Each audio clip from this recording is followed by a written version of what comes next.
നമസ്കാരം, ദീപിക ന്യൂസിലേക്ക് സ്വാഗതം. പ്രധാന വാർത്തകൾ.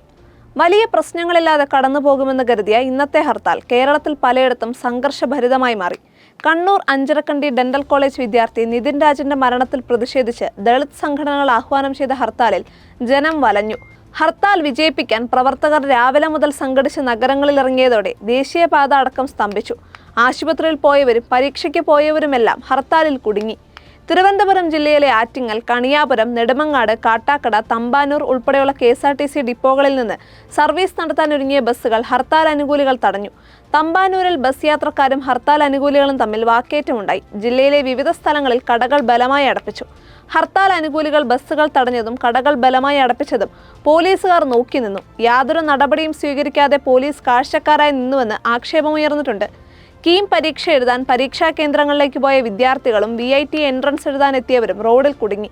രാവിലെ 9 മണിക്ക് രജിസ്ട്രേഷൻ അവസാനിപ്പിച്ച സമയത്ത് പോലും വിദ്യാർത്ഥികൾക്ക് പരീക്ഷാ കേന്ദ്രങ്ങളിൽ എത്തിച്ചേരാൻ സാധിച്ചില്ല.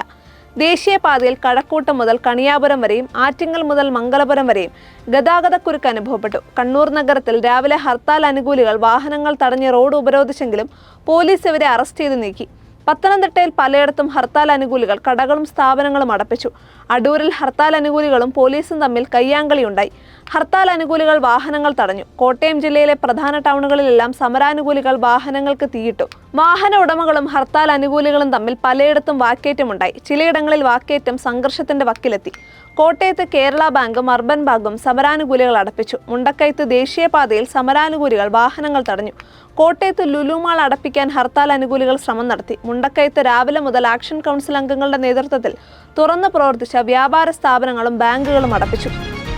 നെടുങ്കണ്ടത്ത് അമ്മയുടെയും മകന്റെയും മൃതദേഹം കുഴിച്ചിട്ട നിലയിൽ കണ്ടെത്തിയ സംഭവത്തിൽ പ്രതിയെന്ന് സംശയിക്കുന്ന ഇളയ മകൻ സജി പിടിയിൽ. വീടിന് സമീപത്തെ പറമ്പിൽ നിന്നുമാണ് സജിയെ പോലീസ് പിടികൂടിയത്. സജിയെ കണ്ടെത്താൻ പോലീസ് വലിയ രീതിയിൽ അന്വേഷണം നടത്തി വരികയായിരുന്നു. പിതാവിനെ കാണാതായതിൽ ഇയാൾക്ക് പങ്കുണ്ടെന്നും അമ്മയെ സ്ഥിരമായി സജി ഉപദ്രവിക്കാറുണ്ടായിരുന്നുവെന്നും സഹോദരി സിനി പറഞ്ഞു. ലഹരിക്ക് അടിമയായ സജി സഹോദരൻ റജിയുമായി വീട്ടിൽ നിരന്തരം വഴക്കുണ്ടാക്കിയിരുന്നതായി പ്രദേശവാസികളും പറഞ്ഞു. നെടുങ്കണ്ടം പച്ചടി പൊന്നുട്ടയിൽ മേരിക്കുട്ടി, മകൻ റജി എന്നിവരുടെ മൃതദേഹ അവശിഷ്ടങ്ങളാണ് പോലീസ് പരിശോധനയിൽ കണ്ടെത്തിയത്. കഴിഞ്ഞ 9 മുതലാണ് ഇവരെ കാണാതായിരുന്നത്. പോലീസ് അന്വേഷിച്ചെത്തിയപ്പോൾ സജി ഓടി രക്ഷപ്പെട്ടു. ഇവരെ കാണാതായി 20 ദിവസത്തോളമായെങ്കിലും ഞായറാഴ്ചയാണ് ഇത് സംബന്ധിച്ച് പോലീസിൽ പരാതി ലഭിക്കുന്നത്. സിനിയാണ് പോലീസിൽ പരാതി നൽകിയത്. ഇരുവരെയും കാണാതായതിനെ തുടർന്ന് നാട്ടുകാർ ഇളയ മകനായ സജിയോട് വിവരം തിരക്കിയെങ്കിലും ഇയാൾ പരസ്പര വിരുദ്ധമായാണ് മറുപടി നൽകിയത്. ഇതോടെയാണ് സംശയമുയർന്നത്. കോതമംഗലം താലൂക്ക് ആശുപത്രിയിൽ നഴ്സിംഗ് അസിസ്റ്റന്റിന് മർദ്ദനം. അടിപിടി കേസിൽ പരിക്കേറ്റ് ചികിത്സയ്ക്കായി വന്നയാളെ കാണാനെത്തിയയാളാണ് മർദ്ദിച്ചത്. കോതമംഗലം കാളിപ്പറമ്പിൽ ജോജി ജോർജിനാണ് മർദ്ദനമേറ്റത്. ജോജിയുടെ തലയ്ക്കും ചുണ്ടിനും പരിക്കേറ്റു. സംഭവത്തിൽ തൃക്കാരിയൂർ സ്വദേശി അനീഷിനെ പോലീസ് അറസ്റ്റ് ചെയ്തു. തിങ്കളാഴ്ച രാത്രി 10:30 സംഭവം. പരിക്കേറ്റയാളെ കാണണമെന്നാവശ്യപ്പെട്ടെത്തിയ ഇയാളെ സെക്യൂരിറ്റി ജീവനക്കാർ തടഞ്ഞു. ഇതേചൊല്ലി വാക്കേറ്റവും തുടർന്ന് സംഘർഷവും ഉണ്ടാവുകയായിരുന്നു. മർദ്ദനത്തിന്റെ CCTV ദൃശ്യങ്ങൾ പുറത്തുവന്നിട്ടുണ്ട്. കരുവാരക്കുണ്ടിലുണ്ടായ കാട്ടാന ആക്രമണത്തിൽ ടാപ്പിംഗ് തൊഴിലാളിക്ക് ദാരുണാന്ത്യം. ചൊവ്വാഴ്ച രാവിലെ ഉണ്ടായ സംഭവത്തിൽ മുള്ളറ സ്വദേശി ജംഷീറാണ് മരിച്ചത്. ടാപ്പിംഗിനിടെ ജംഷീറിനെ കാട്ടാന ആക്രമിക്കുകയായിരുന്നു. ഉടൻ തന്നെ പെരിന്തൽമണ്ണയിലെ സ്വകാര്യ ആശുപത്രിയിൽ എത്തിച്ചെങ്കിലും ചികിത്സയിലിരിക്കെ മരണം സംഭവിച്ചു. ജംഷീറിനെ ആക്രമിച്ച സ്ഥലത്തിന് സമീപത്തായി കാട്ടാന നിലയുറപ്പിച്ചിട്ടുണ്ടെന്ന് നാട്ടുകാർ പറഞ്ഞു. അതേസമയം ജംഷീറിന്റെ മരണത്തിൽ ദുരൂഹതയുണ്ടെന്നാണ് നിലമ്പൂർ സൗത്ത് DFOയുടെ നിലപാട്. ചൊവ്വാഴ്ച രാവിലെയാണ് കാട്ടാനയുടെ ആക്രമണത്തിൽ ജംഷീർ മരിച്ചത്. ആക്രമണമുണ്ടായത് വനത്തിനുള്ളിൽ വെച്ചാണോ സ്വകാര്യ വ്യക്തിയുടെ സ്ഥലത്ത് വെച്ചാണോ എന്ന് വ്യക്തമല്ല. സംഭവത്തിൽ അന്വേഷണം വേണമെന്നും DFO ധനിക് ലാൽ പറഞ്ഞു. മരിച്ച ജംഷീറിനൊപ്പം 2 പേർ കൂടി സ്ഥലത്തുണ്ടായിരുന്നു. ഇവരെ ചോദ്യം ചെയ്യണമെന്നും അദ്ദേഹം പറഞ്ഞു. സൂര്യാതപമേറ്റ് തിരുവനന്തപുരം മെഡിക്കൽ കോളേജ് ആശുപത്രിയിൽ ചികിത്സയിൽ കഴിഞ്ഞിരുന്ന യുവാവ് മരിച്ചു. ഇടവ വെൺകുളം സ്വദേശി ഷൈനാണ് മരിച്ചത്. വെൽഡിംഗ് തൊഴിലാളിയായ ഷൈന് കഴിഞ്ഞ 18-നാണ് സൂര്യാതപമേറ്റത്. ജോലി കഴിഞ്ഞ് വീട്ടിലേക്ക് മടങ്ങവേ റോഡിൽ കുഴഞ്ഞു വീഴുകയായിരുന്നു. ഉടൻ പാരിപ്പള്ളി മെഡിക്കൽ കോളേജിൽ എത്തിച്ച് പ്രാഥമിക ശുശ്രൂഷ നൽകി തുടർന്ന് വിദഗ്ധ ചികിത്സയ്ക്കായി തിരുവനന്തപുരം മെഡിക്കൽ കോളേജിലേക്ക് മാറ്റുകയായിരുന്നു. ഇവിടെ ചികിത്സയിലിരിക്കെയാണ് മരണം. പെരുമ്പാവൂർ അശമന്നൂരിൽ ഒഴുക്കിൽപ്പെട്ട് 2 വിദ്യാർത്ഥികൾ മരിച്ചു. മലപ്പുറം, കൊല്ലം സ്വദേശികളായ അജ്മൽ, അജ്സൽ എന്നിവരാണ് മരിച്ചത്. ഒഴുക്കിൽപ്പെട്ട ഒരാളെ ആശുപത്രിയിൽ പ്രവേശിപ്പിച്ചു. പെരിയവാലി കനാലിൽ കൂട്ടുകാർക്കൊപ്പം കുളിക്കുന്നതിനിടെ ഇവർ ഒഴുക്കിൽപ്പെടുകയായിരുന്നു. ചെറുകുന്നം KMP നഴ്സിംഗ് കോളേജിലെ 6 വിദ്യാർത്ഥികളാണ് സ്ഥലത്തെത്തിയത്. ഇതിൽ 3 പേർ കുളിക്കാനിറങ്ങുകയായിരുന്നു. ഷട്ടർ തുറന്ന സമയമായതിനാൽ 10 അടിയോളം വെള്ളമുണ്ടായിരുന്നു.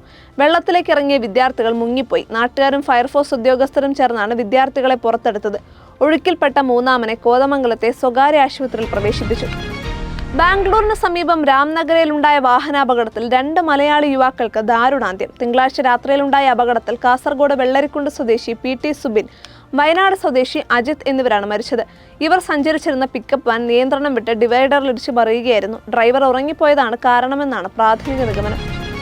സംസ്ഥാനത്ത് മിൽമ പാൽ വില കൂട്ടാൻ സർക്കാർ അനുമതി നൽകി. ലിറ്ററിന് 4 രൂപ വരെ വർദ്ധിക്കുമെന്നാണ് സൂചന. ബുധനാഴ്ച ചേരുന്ന മിൽമ ഡയറക്ടർ ബോർഡ് അംഗങ്ങളുടെ യോഗത്തിൽ അന്തിമ തീരുമാനമുണ്ടാകും. പാൽ വില വർദ്ധിപ്പിക്കണമെന്നാവശ്യപ്പെട്ട് സർക്കാരിന് മിൽമ കത്ത് നൽകിയിരുന്നു. 4 രൂപ മുതൽ 6 രൂപ വരെ വില വർദ്ധിപ്പിക്കണമെന്നായിരുന്നു മിൽമയുടെ ശുപാർശ. എന്നാൽ നിയമസഭാ തെരഞ്ഞെടുപ്പ് പ്രമാണിച്ച് സർക്കാർ വില വർധന നീട്ടിവെക്കുകയായിരുന്നു. ഈ വർഷത്തെ SSLC ഹയർ സെക്കൻഡറി പരീക്ഷാഫലങ്ങളുടെ പ്രഖ്യാപന തീയതികൾ നിശ്ചയിച്ചു. SSLC പരീക്ഷാഫലം മെയ് 15-നും ഹയർ സെക്കൻഡറി ഫലപ്രഖ്യാപനം മെയ് 22-നും +1 പരീക്ഷയുടെ ഫലപ്രഖ്യാപനം ജൂൺ 10-നും നടക്കും. മെയ് 4-ന് തെരഞ്ഞെടുപ്പ് ഫലപ്രഖ്യാപനം വരുന്നതിനാൽ പുതിയ സർക്കാരിൽ ചുമതലയേൽക്കുന്ന പൊതുവിദ്യാഭ്യാസ വകുപ്പ് മന്ത്രിയാകും ഫലപ്രഖ്യാപനം നടത്തുക. ഗുജറാത്തിലെ തദ്ദേശ സ്ഥാപനങ്ങളിലേക്ക് നടന്ന തെരഞ്ഞെടുപ്പിന്റെ വോട്ടെണ്ണൽ ആരംഭിച്ചു. ആദ്യ ഫലസൂചന പ്രകാരം BJP വൻ മുന്നേറ്റം നടത്തുകയാണ്. അഹമ്മദാബാദ്, വൽസാദ്, വാപി തുടങ്ങിയ പ്രധാന നഗരങ്ങളിലെല്ലാം BJP വ്യക്തമായ ലീഡ് നേടി.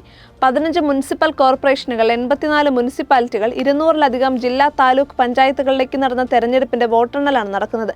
കഴിഞ്ഞ 26-നായിരുന്നു വോട്ടെടുപ്പ്. BJP, കോൺഗ്രസ്, ആം ആദ്മി പാർട്ടി തമ്മിലുള്ള ത്രികോണ മത്സരമാണ് സംസ്ഥാനത്ത് നടന്നത്. ഇതോടുകൂടി പ്രധാന വാർത്തകൾ അവസാനിച്ചു. സത്യസന്ധമായ വാർത്തകൾ അറിയാൻ ദീപിക ന്യൂസ് ഫോളോ ചെയ്യൂ.